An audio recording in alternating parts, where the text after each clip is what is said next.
Well, welcome back to the front stoop. It's been a little bit of a weird summer, the constant rain and now the oppressive heat has made it a little hard to be out on the stoop and have a conversation. But because of the nation's holiday, I thought this would be a good spot to stop before summer really gets going because the June was weird. So it hasn't really felt like summer started, although a lot of people say this is the middle of the summer, like July 4th weekend. I don't see it that way. I feel like it's more of the start of the summer because June kind of sucked at least the last 2 weeks. A lot of weird things have been going on. I went on a vacation with the family up in the North Woods of Wisconsin. And it was one of those weeks. The week after it was 90 degrees in Chicago. And then that week it was 50s and 60s up in the North Woods. So we had one day of full rain, a little chilly. It felt like fall. So I felt like 9 season happened in June. So it's been a weird time. But a lot of those vacations seem to be more work than you think, right? I am the fortunate person in my family where my wife and I should say, we're the ones that plan the things, right? Like everybody else in the family doesn't really plan things. They love the things. They love going to the things. They're very appreciative. My brother sent me a thank you card, which was wonderful. It was a very nice surprise. But you're trying to make a bunch of people happy. So my mom and dad, my brother, my other brother with his wife and his kids, my kids, and then I have my mother-in-law and my sister-in-law. We're all there up in the North Woods, right? So everybody's got an opinion about something. Everybody wants you to tell you how money should have been spent, yet nobody wants to pony up for the said money. That's kind of how it goes. My wife, though, she set people straight. When people were complaining about how far it was and how there was not enough room, the very people that weren't really willing to offer up more money to stay at the cabin, because my wife and I and my dad split it, nobody else really paid, except they did in the end pay because I think this conversation of if you're going to be picky, then you might want to pony up some money. Otherwise, shut up and enjoy yourself and have a good time.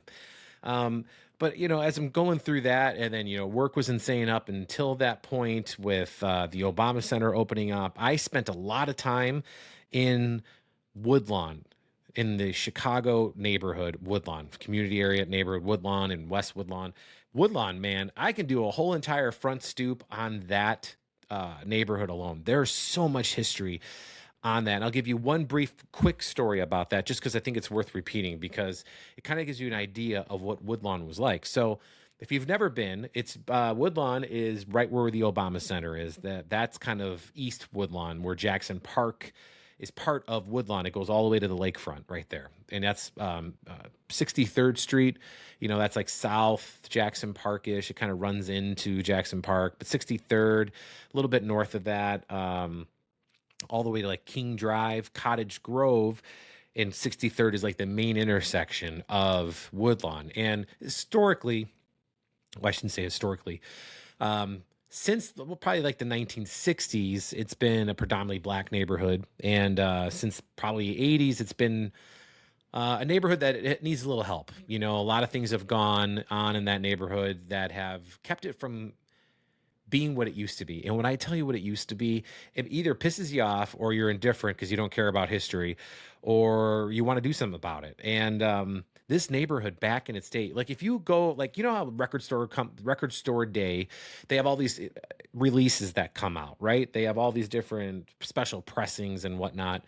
And I got a Nat King Cole record that my sister-in-law gave me. It was an awesome gift. And it was live recordings of a nightclub that doesn't even exist anymore, but it was in Chicago in like the 1960s, kind of like southwestish loop, in that general era. And this was all done right when the expressways were new. And the expressways that are built in Chicago, there's not enough history. There's not enough written history, at least not currently, that you can find about how big of an impact putting expressways into cities like Chicago had an effect, a diverse effect on the city. It was not a good thing that it could displace so many people. It created like boundary lines, like, like don't go on the other side of the railroad tracks and that kind of stuff. That's what the expressways did for Chicago, and predominantly ran through the south side of the city, west side of the city, and then northwest and got out of the city towards O'Hare, right? And Woodlawn was one of those areas, not necessarily affected by the city per se, but it does have a little bit of the Skyway kind of starting up around there, 90, all that. But more or less, what really got Woodlawn in the end was, according to one of the historians I talked to, was there was a loophole in like insurance claims where if your building burned down, you would get money. Well, a lot of these white owners of the buildings in Woodlawn in the 60s and 50s, neighborhood was changing to predominantly black neighborhood, and a lot of these owners wanted to get out. So what do? They lit the buildings on fire and they all burned down. So if you go down to the south side on 63rd Street, and to give you an idea, 63rd Street is the same area, the same street that Midway Airport is on. That's 63rd and Cicero. So if you go east down 63rd Street, you are going to run into Jackson Park. Not even that far. It feels like it's 100 miles away, but it's really not. It's not that far at all. But you go down 63rd and you hit, I think it's King Drive. That's where you see the L, and it's above ground, the elevated line. Come around, and then it goes down 63rd Street, and it's incredible to see because it's just, you just don't see it anywhere else. You just think it's only, on the north side of the city, the elevated line, or you think the subway or the red line. There's lots of elevated lines all over the south side. 63rd Street, it used to go down all the way to Jackson Park, and then like in the 80s there was some neighborhood push to not do it, and they cut a lot of it back to about Cottage Grove. That's where like the green line stops. But it used to go all the way to Jackson Park because of the World's Fair. That's why I think this is so cool. But the story I wanted to tell you is none of that, actually. It's about a regular night in Woodlawn in the 1960s. And maybe the late 60s, before the Martin Luther King riots and all that kind of stuff. And when the riots happened, they didn't happen in Woodlawn like they happened on Chicago's west side. And that was because of the Black Stone Rangers. I think I'm remembering that correctly. The gang was from Woodlawn, and they did not allow people of Woodlawn to destroy Woodlawn because they saw it was going on the west side, and they're like, absolutely not. This is where we live. You're not doing that. So to give you an idea of what Woodlawn was like, 63rd and Cottage Grove was the epicenter of Woodlawn. It was beautiful. It was thriving. There was a restaurant that's still there that was there since 1892 called Daly's. And if you like great food, you need to go to Daly's. It's worth the ride. I don't care where you live. It's a restaurant that's 120 years old. They know what they're doing. And trust me, they have 4 different kinds of steak alone at this restaurant. It's phenomenal. So you need to go and check that out. But any given night in Woodlawn, you walk out on 63rd Street, anywhere near the intersection of Cottage Grove and 63rd, and you would hear Hall of Fame music. What I mean by that, down the street, you would hear Ella Fitzgerald. And then down the other street, John Coltrane. And then, Buddy Guy down this way. And I'm not talking on a jukebox playing out of the club. No, they were actually playing live. There were so many venues and so many theaters on 63rd Street in Cottage Grove. It's incredible, and it's incredibly sad that it's mostly all gone. It's what Uptown is today in Chicago, with the Aragon Ballroom, and one day, God willing, the Uptown will be reopened. But you got the Riv, you got the Green Mill. Woodlawn was like that. They had a theater that was massive, the Trivial or Travoy, or I can't think of it right now because I haven't looked at my notes in a while.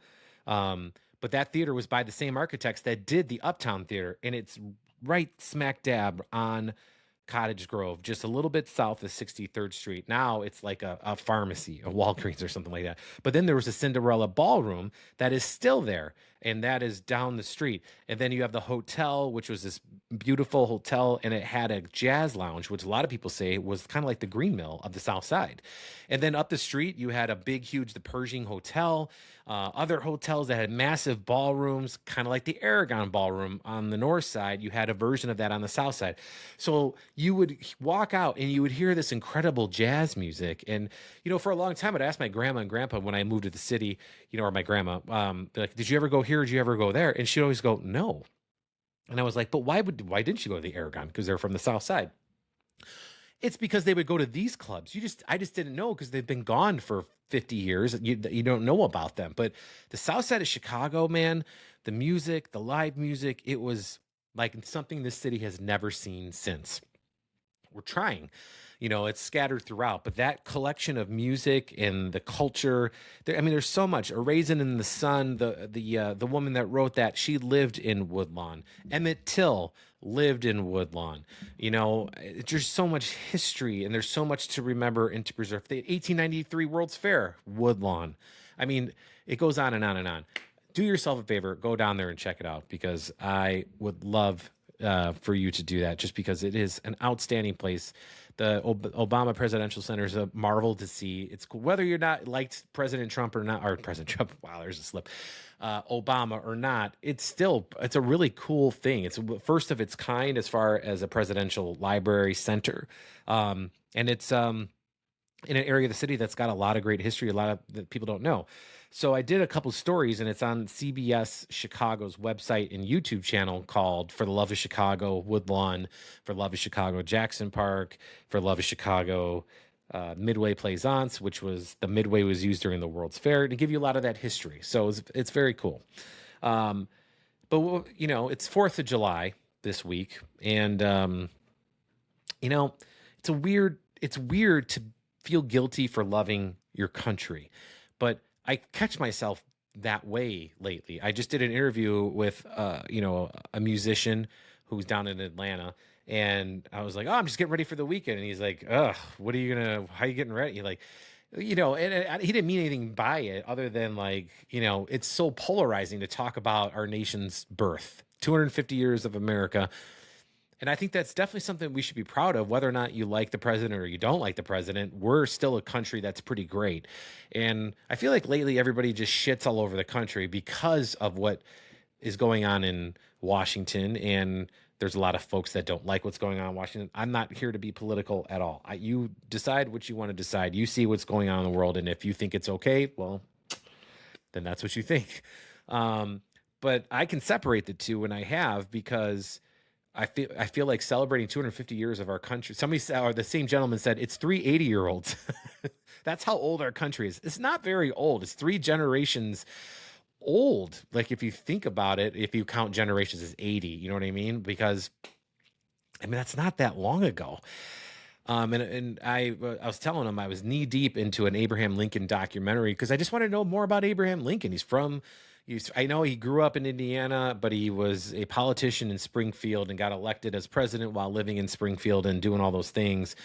And I thought it was important to know him. And what we face today, yeah, there's a lot of crap going on, but man, what he faced back then in the 1860s was, the country almost broke, for much more serious reasons, but reasons that are still valid today, that we need to address and take care of.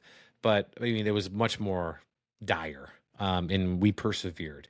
And I feel like we should be okay wanting to fly an American flag in front of your house, and I feel like it's okay to be proud that we're 250. My house right now, I have a 250 flag, and people give me side eyes, all right, and I'm like, what? And then I had a veteran walk down our street, and he literally stopped my wife and said, "Thank you for doing that. Thank you for realizing that this is more about what president is the president right now, but 250 years is a lot of sacrifice for us to get here."